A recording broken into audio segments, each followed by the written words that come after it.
लिया तो गया, कोशिश किया है जूनियर डॉक्टर का बात सुनने के लिए, लेकिन हमारा पुलिस भी बहुत सारे काम करते हैं। अगर काम करते करते किसी को 2 मिनट देर हो जाता है, कोई काम पे अगर थोड़ा गलती हो जाता है तो उसको लेके, अगर किसी को गुस्सा है तो गुस्सा निभाने के लिए, गुस्सा निपटाने के लिए हमने कोशिश किया। हेल्थ डिपार्टमेंट, पुलिस डिपार्टमेंट में जो जस्टिस उन्होंने मांगा, हमें कोशिश किया। हमारा पुलिस जो सीपी को हम चेंज करने का फैसला किया है, उनको साथ बात करके उनको कॉन्फिडेंस में लेके, उन्होंने भी नहीं चाहते थे जितना उसका खिलाफ में बहुत सारे बात उठाया। उन्होंने भी कहा कि हमारा भी परिवार है, हमारा परिवार को अच्छा नहीं लगता, इसी के लिए हम भी छोड़ने चाहते हैं। उन्होंने खुद डॉक्टर लोग जब मिलने गया था तब उन्होंने बताया। और हमारा हेल्थ डिपार्टमेंट का 3 की पोस्ट है, जैसे डीएमई डीएचएस ऐसा नहीं हो सकता है, इसको पैनल करके प्रोसेस करके तभी कर सकता है। तो अभी हम चीफ सेक्रेटरी को बोला है कि प्रिंसिपल सेक्रेटरी को लेकर बात करके इसको अभी आप लोग देखभाल कीजिए, जब प्रोसेस हो जाएगा तब हम देखेंगे। ऐसा बात हुआ है। हेल्थ में भी उसको 3 ऑफिसर को ट्रांसफर का बात हटाने के बात किया, लेकिन हम 2 मान लिया। इससे ज्यादा हम क्या कर सकते हैं? हम 99% मान लिया। 5 মিনিট আগে আমাদের জুনিয়র ডাক্তারদের টিমটা বেরিয়ে গেল, ওনাদের পক্ষ থেকে 42 জন সাইন করেছেন।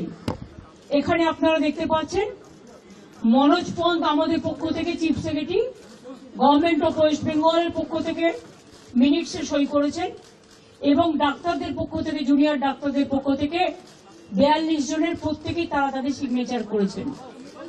আমি আমাদের যে হোয়াটসঅ্যাপ গ্রুপ আছে নবান্নের, আমার সাথে আমার চিফ সেক্রেটারি মনোজ পল, আমার সাথে আমার হোম সেক্রেটারি নন্দিনী, আমার সাথে ডিজি পুলিশ বেঙ্গল রাজীব কুমার, আমার সাথে চন্দ্রিমা আমার এমওএস হেলথ, এবং অবনীশ যে আমাদের আন্ডার সেক্রেটারি সে ছিল।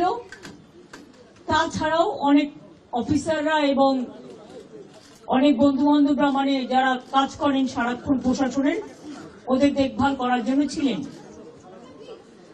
যা সিদ্ধান্ত হয়েছে তার পুরোটা আপনাদের মেলে আমি সম্মুখে বলেছি নবান্ন থেকে পাঠিয়ে দিতে, ডিটেলসটা আপনারা পেয়ে যাবেন। বাট আমি ওদের প্রথমেই অভিনন্দন জানিয়েছি যে তারা আজকে এসছেন এবং বসেছেন বলে, এবং আমরা উভয় পক্ষই খুশি যে আমরা এতক্ষণ ধরে বিস্তারিত আলোচনা করতে পারলাম বলে। তারাও অনেক ইস্যু রেজ করেছেন, আমরাও আমাদের যা কমেন্টস, আমরাও যতটা পেরেছি ওদের বক্তব্যটা ওরা রাখতে চেয়েছিল, আমরা সেটা রাখতে দিয়েছি। এবং আমরা আমাদের বক্তব্য, যেটা বড়দের সবসময় সৌজন্যটা একটু বেশি করতে হয়, তাই আমাদের বক্তব্য আমরা চেষ্টা করেছি ওদের গুরুত্ব দিয়ে করবার। আপনারা জানেন সিবিআই যে কেসটা তদন্ত করছেন, অভয়া পরিবারকে, অভয়ার উদ্দেশ্যে শ্রদ্ধা জ্ঞাপন করে মিটিংটা আমি শুরু করেছি, পরিবারকে সমবেদনা জানিয়ে। এবং ওদের যে 5টা ডিমান্ড ছিল, তার মধ্যে ফার্স্ট ডিমান্ড তো ইনভেস্টিগেশন সিবিআই, ওটা তো অলরেডি সিবিআই করছে এবং সুপ্রিম কোর্ট মনিটরিং করছে, ওটা নিয়ে তো আমাদের হাতে নেই। প্লাস ওদের 4টে ডিমান্ড ছিল।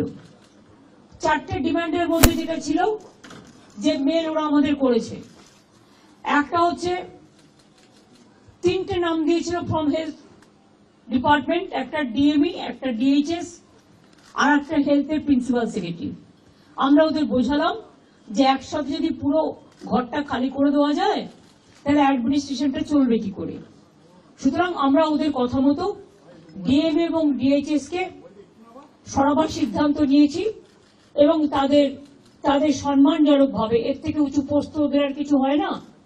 তো যাই হোক, যে একজন ডিএমই হতে পেরেছে বা ডিএইচএস হতে পারেছে, এবং তারা যথেষ্ট জাস্ট হয়েছে, নতুন বেশি দিন হয়ওনি, কিন্তু যেহেতু ছাত্রছাত্রীরা বলছেন ওদের প্রতি আমাদের আস্থা নেই, তাই তাদের ব্যাপারটাকে গুরুত্ব দিয়েছি।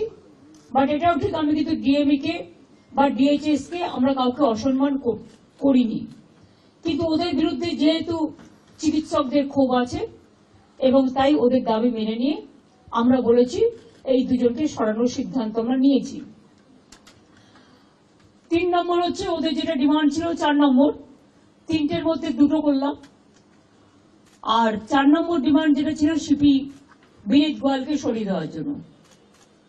বিনীত গোয়াল ওদের কাছে নাকি আগেই স্বীকার করেছিল, যেটা ওরা মিটিংয়ে বললেন, যে আমি পদত্যাগ করতে চাই, কারণ আমার মনে হচ্ছে তোমরা যখন আমার প্রতি আস্থা রাখতে পারছো না, তোমাদেরও যেমন পরিবার পরিজন আছে আমারও আছে, এটা ওরা আমাকে মিটিংয়ে বলল।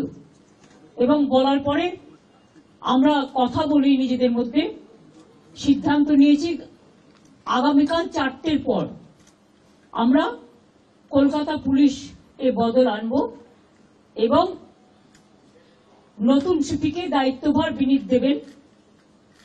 যতক্ষণ পর্যন্ত কোর্ট কেসটা কাল কমপ্লিট না হচ্ছে, 4টের পর আমরা টাইম দিয়েছি। সেক্ষেত্রে নতুন সিপি এবং আরো কিছু পুলিশের রদবদল হবে, সেটা চিফ সেক্রেটারি কালকে নোটিফाइड করে দেবেন आफ्टर 4 o'clock। अगर आप ये वीडियो YouTube पर देख रहे हैं तो हमारे चैनल को सब्सक्राइब करें और बेल आइकन को दबाना ना भूलें। अगर आप Facebook पर ये वीडियो देख रहे हैं तो हमारे पेज को लाइक करें।